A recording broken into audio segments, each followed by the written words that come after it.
ஏற்பட்டதும் இதே காகங்கள் தான்.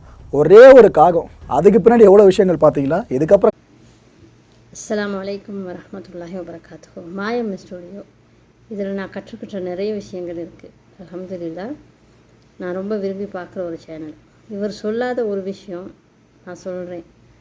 அல்குரானில் சூரா அல் மாயிதா அத்தியாயம் 5 வசனம் 31 காகத்தை பற்றி சொல்லப்பட்டிருக்குங்க.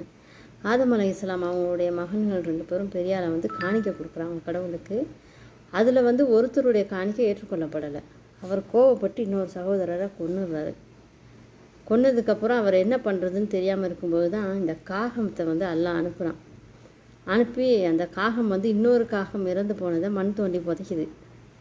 அதை பார்த்துட்டு அவர் சொல்கிறார், எனக்கு ஏற்பட்ட கை சேதமே, எனக்கு இது தெரியாமல் போயிடுச்சு, இந்த காகத்துக்கு தோணுது ஏன் எனக்கு தோணலை அப்படின்னு. ஏன் பாரதியார் கூட சொல்லியிருக்காரு, எத்தி திரியும் அந்த காகை அது மனிதனுக்கு தோணலடி.